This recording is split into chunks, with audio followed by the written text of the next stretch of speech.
Dear students, हम आपके लिए लेकर आ गए हैं 8वीं कक्षा की बोर्ड परीक्षा का 19 फरवरी को होने वाला अंग्रेजी का पेपर। आपका 8वीं कक्षा का पेपर सेम इसी पैटर्न पर आने वाला है।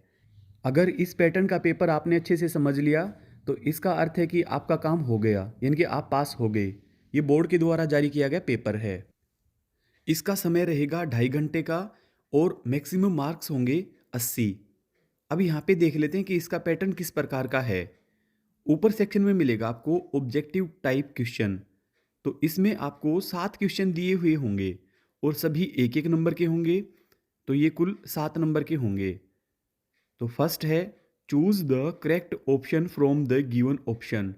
तो हमें सही ऑप्शन सेलेक्ट करने हैं। यहाँ पे 4 ऑप्शन दिए गए हैं हर एक क्वेश्चन में। अब क्वेश्चन नंबर फर्स्ट है peace is dash best Christmas gift in the world. तो यहाँ पे द आएगा। ये आर्टिकल से संबंधित क्वेश्चन है। जहाँ पे बेस्ट आता है, सुपरलेटिव डिग्री आती है एडजेक्टिव की, तो वहाँ पे हम द का प्रयोग करते हैं। यहाँ पे द, ये आर्टिकल से संबंधित क्वेश्चन था। अब question number 2, which of the following is not related to the word software.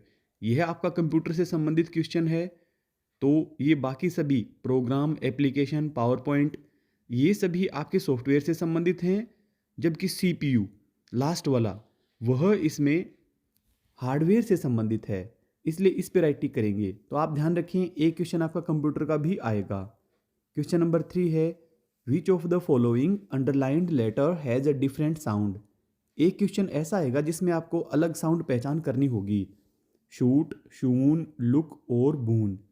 तो यहाँ पे शूट, सून और बून, इन तीनों की बड़े ऊ की मात्रा आती है आवाज़ में, ध्वनि में। और जब हम लुक को पढ़ते हैं तो यहाँ पे छोटे ऊ की यानी कि लघु ऊ आता है। तो ये वाला सही है। क्वेश्चन नंबर 4 में है द अर्थ राउंड द सन। पृथ्वी सूर्य के चारों ओर घूमती है। तो यहाँ पे मूव्स आएगा। यह यूनिवर्सल ट्रूथ है, यानी कि सार्वभौमिक सत्य है। ये बात हमेशा सच रहती है। जहाँ पे सच बात होती है, यूनिवर्सल ट्रूथ, वहाँ पे हम वर्ब की फर्स्ट फॉर्म का प्रयोग करते हैं। तो यहाँ पे मूव्स आएगा। तो आप ध्यान रखें, आपके 2 क्वेश्चन ऐसे आ सकते हैं जिसमें आपको वर्ब भरना हो। 5वां, vehicles pass fitness test are issued certificate. जिन व्हीकल ने फिटनेस टेस्ट पास किया है उन्हें सर्टिफिकेट इशू किए जा रहे हैं। तो यहाँ पे विच आएगा। यह प्रोनाउन से संबंधित क्वेश्चन था, तो एक क्वेश्चन आपका प्रोनाउन का भी आएगा। Question number 6, chapatis were sent village to village. तो यहाँ पे फ्रोम आएगा। एक क्वेश्चन आपका प्रीपोजिशन का आएगा। यह प्रीपोजिशन वाला क्वेश्चन है। चपातियाँ गांव से गांव भेजी गई। फिर 7वां क्वेश्चन है आई कम इन सर। क्या मैं अंदर आ सकता हूँ। यहाँ पे परमिशन मांगी गई है। तो ये मॉडल्स का उदाहरण है। यहाँ पे हम मे भरेंगे, मे आई कम इन सर। फिर आगे है very short answer type question.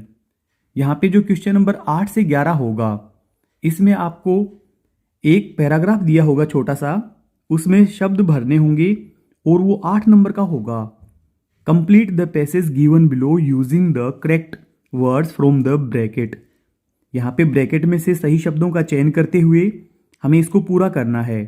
Dearest कोनी, प्रिय कोनी, by Christmas time next year this war will be nothing. यहाँ पे हम भरेंगे वॉर, यह युद्ध समाप्त हो जाएगा। प्रिय कोनी, अगले क्रिसमस तक यह युद्ध समाप्त हो जाएगा। But a distant and terrible memories. तो यहाँ पे भरेंगे memories, memory. I know from all that happen today. मैं जानता हूँ कि जो आज घटित हुआ है। How much both long, how much peace, peace इनकी शांति। How much peace both long for soldiers. जो आज यहाँ पे हुआ है, यह शांति कितने समय तक रहने वाली है। यह वाला पैराग्राफ आपकी बुक में से फर्स्ट लेसन में से लिया गया है। क्वेश्चन नंबर 12 में है right the opposite gender of the following words. नीचे दिए गए शब्दों के अपोजिट जेंडर लिखिए। तो यहाँ पे विजर्ड, विजर्ड होता है जादूगर, तो इसका होगा विच, विच इनकी जादूगरनी। फिर बी वाला है हॉर्स, तो इसका होगा मेयर, यानी कि दो शब्द आपको चेंज द जेंडर वाले होंगे। फिर यहाँ पे दो शब्द आपको दिए हुए होंगे मिसिंग लेटर वाले। क्वेश्चन नंबर 13 में है right the missing letters in the following words. नीचे दिए गए शब्दों में से मिसिंग लेटर को कंप्लीट करें। ए, तो ये बनेगा सुनामी, एस यहाँ पे भरेंगे यू, SUNAMI, ये बनेगा सुनामी। फिर ये बनेगा मिनिस्टर, आई भरेंगे मिनिस्टर और पीछे भरेंगे ई, तो ये बनेगा मिनिस्टर। फिर question number 14, we should follow the traffic rules. हमें ट्रैफिक रूल्स को फॉलो करना चाहिए। We can keep ourselves safe, so that, जिससे कि हम अपने आप को सेफ रख सकें। सो दैट इसमें भरेंगे, ये पीछे वाला राइट होगा इसमें। 15वां क्वेश्चन है arrange the following words in a proper order to make meaningful sentences. तो यहाँ पे दिए गए शब्दों को हमें सही क्रम से लगाना है जिससे कि वो एक अर्थपूर्ण सेंटेंस बन सके। तो आपके दो क्वेश्चन इस प्रकार से भी दिए हुए होंगे, दो पार्ट दिए हुए होंगे। ए वाला हिम पीपल MP इलेक्टेड, तो यहाँ पे सबसे पहले हम सब्जेक्ट को लगाएंगे, इनके पीपल लिखेंगे, पीपल। फिर अब हम वर्ब को लगाएंगे इलेक्टेड, अब ऑब्जेक्ट लगाएंगे हिम MP। आगे बी वाला must be a student disciplined, तो इसका बनेगा अ स्टूडेंट। सबसे पहले हम सब्जेक्ट को लिखेंगे a student must be, a student must be, एक विद्यार्थी अनुशासित होना चाहिए, डिसिप्लिन्ड। फिर आगे प्रश्न नंबर 16वां है fill in the blanks with the help of words given in the bracket. Bracket में दिए गए शब्दों की सहायता से यहाँ पे ब्लैंक को फिल करना है। ए वाला do not while driving, do not drink, हमें ड्रिंक नहीं करनी है ड्राइविंग करते समय, ड्रिंक। फिर be always speed limit, always follow speed limit, हमेशा स्पीड लिमिट को फॉलो करें। तो दो क्वेश्चन आपके ट्रैफिक से संबंधित भी आएंगे। फिर अगला सेक्शन है यहाँ पे शॉर्ट आंसर टाइप क्वेश्चन। तो इस सेक्शन में आपको दिए हुए होंगे 3 पैसेज, तो हर एक पैसेज 10-10 नंबर का है। अगर आप पैसेज वाले क्वेश्चन को अच्छे से कर लेते हैं तो आप इसी में पास हो सकते हैं, क्योंकि ये टोटल 30 नंबर का होगा। तो 2 पैसेज आपकी बुक में से आएंगे और एक आपका अनसीन पैसेज आएगा जो आपकी बुक से बाहर का आएगा। Question 17-18 read the passage carefully, इस पैसेज को केयरफुली इनके ध्यान से पढ़ें and answer the questions given below, और नीचे दिए गए क्वेश्चन के आंसर दें। Ignatius was the manager of a cooperative society in Katchal, Ignatius cooperative society में कच्चल में मैनेजर था। His wife woke him up at 6 AM because she felt an earthquake, उसकी वाइफ ने उसको 6 बजे जगाया क्योंकि उसने भूकंप को महसूस किया। Ignatius carefully took his television set off its table and put it down on the ground so that it would not fall and break, Ignatius ने सावधानी से अपने टीवी को टेबल से उतारा और उसको नीचे जमीन पर रख दिया जिससे कि वह गिरे नहीं और टूटे नहीं। Then the family rushed out of the house, और फिर पूरा परिवार घर से बाहर की तरफ दौड़ा। When the tremors stopped, जैसे ही तरंगे रुकी, they saw the sea rising, तो उन्होंने देखा कि समुद्र ऊपर उठ रहा है, इनकी उसकी लहरें उठ रही हैं। In the chaos and confusion, तनाव की स्थिति में और परेशानी वाली स्थिति में, 2 of his children caught hold of the hands of their mother's father and mother's brother and rushed in the opposite direction, तो इस तनाव और दुविधा वाली स्थिति में उनके 2 बच्चों ने उनकी माँ के पिता यानी कि उनके नाना जी और उनकी माँ के भाई यानी कि उनके मामा जी का हाथ पकड़ा हुआ था और वे ओपोजिट डायरेक्शन में दौड़े, दूसरी दिशा में भी दौड़े। ही नेवर सा देम अगेन, वह उन्हें दोबारा कभी नहीं देख पाया। His wife was also swept away, उनकी वाइफ भी बह गई। Only the 3 other children who came with him were saved, केवल वे 3 बच्चे ही बचे जो उसके साथ आए थे। अब क्वेश्चन नंबर 17 में है, what work did Ignatius do and where. इग्निशियस क्या काम करता था और कहां पर काम करता था? तो इसका आंसर यहां पर है, ये यहां से लेकर, ये पहले वाले का आंसर है, फर्स्ट वाले का यहां तक, इस वाले सेंटेंस में फर्स्ट का आंसर है।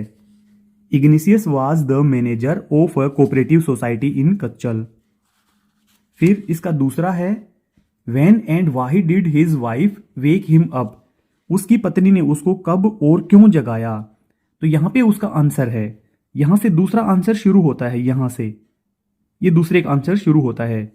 His wife woke him up at 6 AM because she felt an earthquake, यहां तक ये दूसरे क्वेश्चन का आंसर है। फिर तीसरा क्वेश्चन है, right the opposite from passage gave. हमें इस पैसेज में से गेव का अपोजिट वर्ड भरना है। तो गेव का अपोजिट होगा टुक। गेव का अर्थ है दिया, टुक का अर्थ है लिया। क्वेश्चन नंबर 18 में है, what happened in the end confusion, परेशानी में और दुविधा में क्या हुआ? तो इसका आंसर यहां से है, ये 18वें का पहला, तो इसका आंसर यहां से लेंगे हम। ये जो क्वेश्चन था, ये जो आंसर था, ये 17वें का पहला था, इसको हम 17वां क्वेश्चन के साथ में नोट कर देते हैं कि 17वें का दूसरा था। और अब यहां पे है 18वें का पहला, यहां से इसका आंसर है, in the chaos and confusion 2 of his children caught hold of the hands of their mother's father and mother's brother and rushed in the opposite direction। यहां तक का इसका आंसर लिख देंगे हम, काफी लंबा आंसर है, ये 18वें का पहला भाग। फिर आगे है, अब 18वें का दूसरा भाग है, whom did Ignatius never see again, igneous ने किसको दोबारा नहीं देखा? तो यहां पर बताया गया था उसके 2 बच्चे और उनकी माता का पिता और उनकी माता का भाई, इन सब को दोबारा वो नहीं देख पाया। तो यहां पे लिखेंगे हिज 2 चिल्ड्रन, उसके 2 बच्चे, his 2 children and their mother's father, their mother's father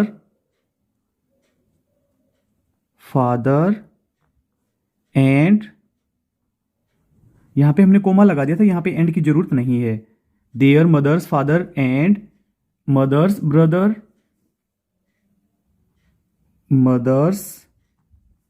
brother।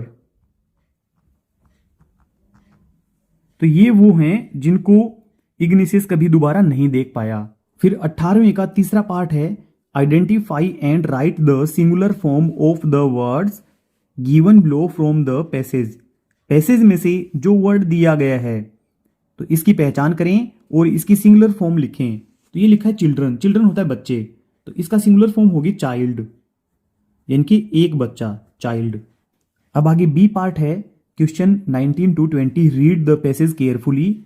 इस पैसेज को ध्यान से पढ़ें and answer the questions given below, और नीचे दिए गए क्वेश्चन के आंसर दें। What do you think is the best thing about being disabled? I had asked him earlier, मेरे द्वारा उन्होंने पहले ही पूछ लिया था कि आप क्या सोचते हैं कि डिसेबल्ड होने में क्या सबसे अच्छी बात है?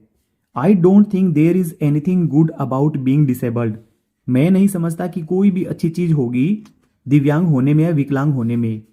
आई think, I said, you do discover how much kindness there is in the world, मैं सोचता हूं, मैंने कहा कि इससे हम ये खोज पाते हैं कि दुनिया में कितनी दयालुता है।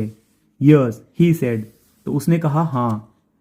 It was a disadvantage of his voice synthesizer that it could convey no inflection, no shades or tone, यह उसकी वॉइस सिंथेसाइजर का एक हानि थी या डिसएडवांटेज था कि वह कोई भी उतार चढ़ाव या कोई भी शेड या टोन को बदलाव नहीं कर रहा था। इनके टोन तो हमें उसकी पता ही नहीं पड़ रही थी, केवल शब्द वहां पे डिस्प्ले हो रहे थे। And I could not tell how enthusiastically he agreed with me, और मैं नहीं बता सकता कि वह कितना उत्साह से मेरी बात से सहमत थे। Every time I shifted in my chair और turned my wrist to watch the time, I wanted to make every one of our 30 minutes count. हर बार जब मैं अपनी चेयर में संभल कर बैठता तो मैं अपनी घड़ी की ओर टाइम देखता और मैं चाहता कि मैं अपना 30 मिनट का हर एक पल कीमती बना लूं। I felt a huge relief, मैंने बहुत एक रिलीफ महसूस किया। And acceleration in the possibilities of my body, और मेरे शरीर की संभावनाओं के बारे में उत्सुक हो गया। How little it mattered then, उस समय ये कितना छोटा सा लग रहा था मुझे। That I would never walk और इवन स्टैंड, कि मैं कभी खड़ा नहीं हो सकता और मैं कभी चल नहीं सकता। यह तो कुछ भी मैटर नहीं कर रहा था मेरे लिए। अब क्वेश्चन नंबर 19 का फर्स्ट पार्ट है, what were the disadvantage of his voice synthesizer. तो इसका आंसर हम यहां से लेंगे 19वें का फर्स्ट, यहां से। It was a disadvantage of his voice synthesizer that it could convey no inflation, no shades or tone. यहां तक का इसका आंसर ले लेंगे हम यहां से। ये 19वें का और पहले का आंसर है। ये 19 का एक हमने इस पे लिख दिया है। फिर है, what did the narrator feel in his body. Narrator ने, लेखक ने अपने शरीर में क्या महसूस किया। तो इसका आंसर यहां पे है, I felt a huge relief. तो ये वाला आंसर हम यहां पे लिख देंगे क्योंकि यहां पे आई करके बताया गया है और हम यहां पे ही करके लिखेंगे, प्रोनाउन बदल देंगे इसका। He felt a huge relief, उसे बहुत अधिक रिलीफ महसूस हुआ। And acceleration in the possibilities of his body, यहां पे हम ध्यान दें, यहां पे हम कर देंगे हिज और यहां पे कर देंगे ही, बाकी सभी सेम है। पॉसिबिलिटीज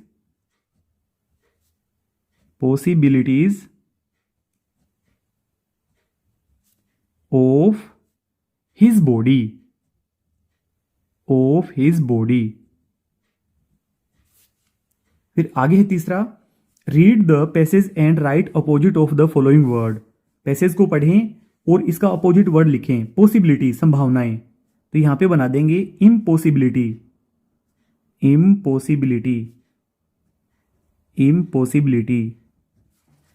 फिर आगे 20वां है, 20वें का पहला, what did he discover by being disabled. अयोग्य होकर यानी कि दिव्यांग होकर उसने क्या खोज की। तो उसने खोज की थी हाउ मच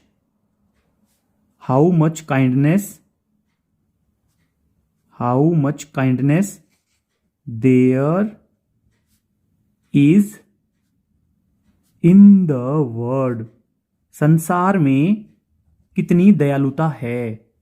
तो इसका आंसर यहां पे था how much kindness there is in the world, यहां पे। अब 20वें का दूसरा है, why did the narrator watch his watch repeatedly. लेखक अपनी घड़ी को बार बार क्यों देख रहा था। क्योंकि he wanted to make every one of his 30 minutes count. ये वाला आंसर आएगा। इसमें आई की जगह पे हम कर देंगे ही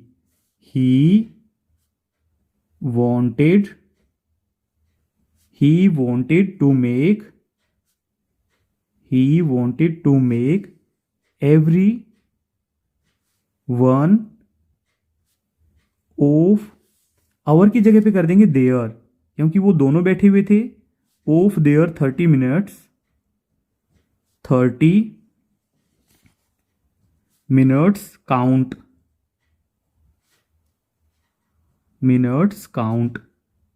काउंट का यहाँ पे अर्थ महत्व से है, महत्वपूर्ण से है। फिर आगे है तीसरा, read the passage and right one word for given sentence. तो यहाँ पे ऊपर पैसेज को पढ़ें और यहाँ पे जो सेंटेंस दिया गया है इसके लिए वन वर्ड लिखना है। A person unable to use a part of his body, एक ऐसा व्यक्ति जो अपने शरीर के एक अंग का उपयोग नहीं कर सकता, तो ऐसा व्यक्ति होता है डिसेबल्ड। डिसेबल्ड। आगे सी वाला पार्ट है question number 21-22, read the following passage carefully. यहाँ पे नीचे दिए गए पैसेज को ध्यान से पढ़ें and answer the questions given below, और नीचे दिए गए क्वेश्चन को पढ़ें। Swami Vivekananda inspiring personality was well known both in India and in America during the last decade of the 20th century. Swami Vivekananda का प्रेरणादायक व्यक्तित्व अच्छे से जाना गया दोनों देशों में, भारत में और अमेरिका में, 20वीं शताब्दी के अंतिम दशक में।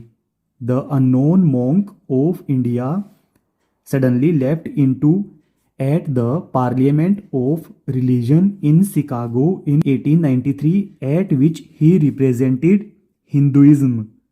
एक अज्ञात सा भारत का साधु अचानक से इतने मशहूर हो गए 1893 के शिकागो के सर्वधर्म सम्मेलन में, जहां पे उन्होंने हिंदू धर्म को रिप्रेजेंट किया। हिज वास्ट नॉलेज, उनका विशाल ज्ञान, of eastern and western culture, eastern और वेस्टर्न संस्कृति के ऊपर, as well as his deep spiritual insight, और साथ साथ उनका गहरा आध्यात्मिक अंतर्दृष्टि, फेरविड इलोक्वेंस, और उनकी चतुर वाक्पटुता, ब्रिलियंट कन्वर्सेशन, और उनकी शानदार बातचीत, ब्रॉड ह्यूमन सिंपथी, और उनकी विशाल मानवीय अनुभूति, सहानुभूति, कलरफुल पर्सनैलिटी, और उनकी रंगीन व्यक्तित्व एंड हैंडसम फिगर, और उनका यानी कि आकर्षक व्यक्तित्व made an irresistible appeal to the many type of Americans who came in contact with him. अनेक प्रकार के अमेरिका के लोग जो उनके संपर्क में आए वो उसके अप्रतिरोधी बन गए। People who saw or heard Vivekananda even once still cherish his memory after a lapse of more than half a century. जिन लोगों ने स्वामी विवेकानंद जी को देखा या सुना, उन्होंने उन यादों को सहेज कर रखा हुआ है हाफ अ सेंचुरी, आधी शताब्दी से अधिक हो जाने के बाद भी। अब क्वेश्चन नंबर 21 का फर्स्ट पार्ट है, where and when was Swami Vivekananda well known. Swami Vivekananda कब और कहां पर अच्छे से जाने गए, तो इसका आंसर हम यहां से लेंगे। यहां पे ही से शुरू कर देंगे, यहां पे ही लगाएंगे और यहां से इसको हम शुरू कर देंगे। ये 21वें का और फर्स्ट वाला इसका आंसर है।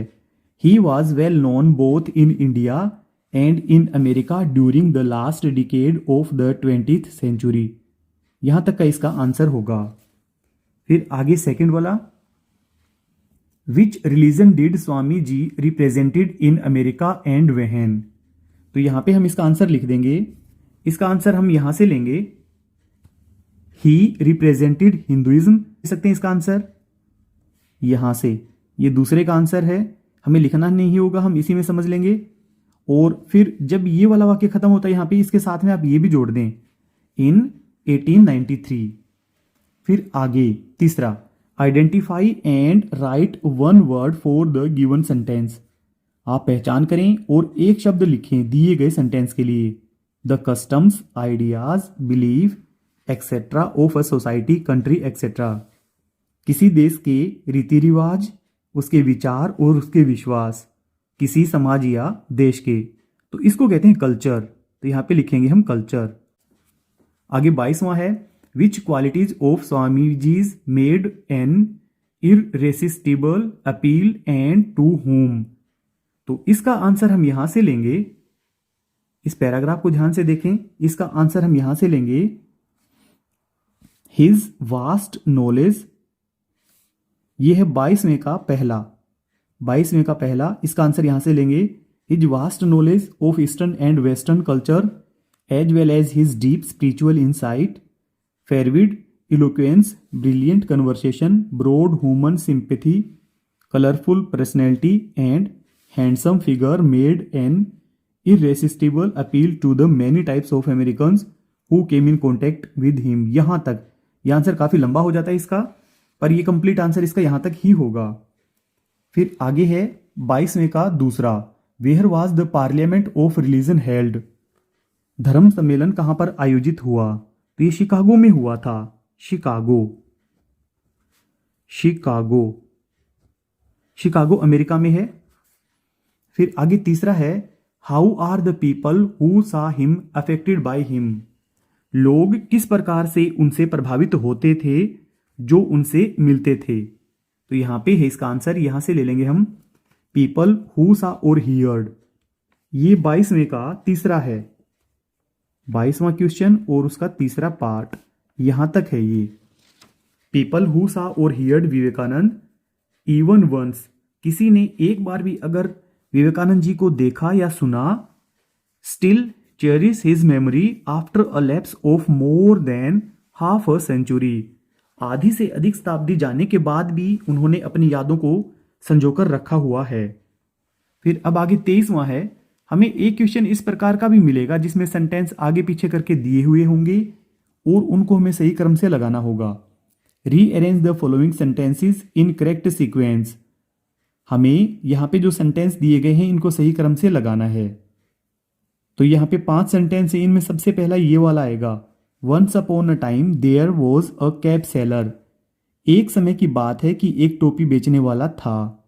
अब इसके बाद दूसरा वाक्य ये वाला होगा, he went from village to sell his caps. वह एक गांव से दूसरे गांव में जाता था टोपियां बेचने के लिए। तीसरे नंबर पे ये वाला होगा, one day he was very tired. एक दिन वह बहुत थका हुआ था। So he sat under a tree to take rest. इसलिए वह रेस्ट करने के लिए एक पेड़ के नीचे बैठ गया। अब चौथा यह वाला वाक्य होगा, soon he fell in a sound sleep. जल्दी ही वह गहरी नींद में सो गया।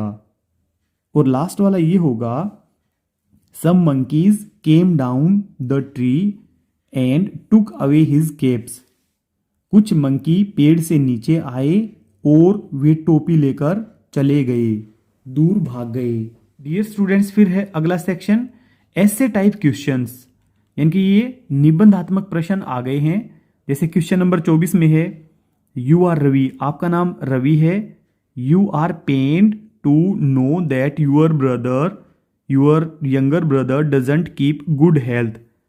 आप परेशान हैं कि आपका जो छोटा भाई है उसका स्वास्थ्य अच्छा नहीं है। Advice him to get up early, उन्हें जल्दी उठने की सलाह दें। टेक लाइट एक्सरसाइज, हल्का एक्सरसाइज करें हल्की। मिल्क एंड फ्रूट, और वे दूध लें और फल लें। ही शुड स्लीप अर्ली, वह जल्दी सोए। Write a letter to him, उसे लेटर लिखें। या फिर हमें ये वाला लिखना है, आपको 2 लेटर दिए हुए होंगे, उनमें से किसी एक को आपको लिखना है। एक आपका फॉर्मल होगा, एक इनफॉर्मल होगा। फिर लास्ट वाला क्वेश्चन मिलेगा आपको, write a short paragraph in about 100 words on a scene at a railway station. एक रेलवे स्टेशन के दृश्य के बारे में आपको 100 शब्द लिखने हैं एक पैराग्राफ के, और आपको कुछ वर्ड भी दिए हुए होंगे, उनका प्रयोग आप कर सकते हैं। या तो आप पैराग्राफ लिखें या आप स्टोरी लिखें, उसकी आउटलाइन आपको दी हुई होगी। तो यहाँ पे आउटलाइन दे रखी है। तो इस प्रकार से एक आपका 10 नंबर का यहाँ पे आएगा लेटर, और फिर एक आएगा आपका पैराग्राफ लिखें या आप स्टोरी लिखें। तो कुल 20 नंबर के तो ये वाले हो गए, और आपके 30 नंबर के हो चुके हैं पैसेज, इनके पैराग्राफ में से उत्तर छांटना। अगर आप पैराग्राफ में से उत्तर छांटना सीख लेते हैं तो आप पास उसी में हो सकते हैं। इस वाले पेपर की आप अच्छे से प्रैक्टिस कर लें, आपका प्रश्न पत्र हूबहू इसी प्रकार का आने वाला है। आपको हमारी वीडियो अच्छी लगी तो चैनल को सब्सक्राइब जरूर कर लें और वीडियो को लाइक करें। Thank you.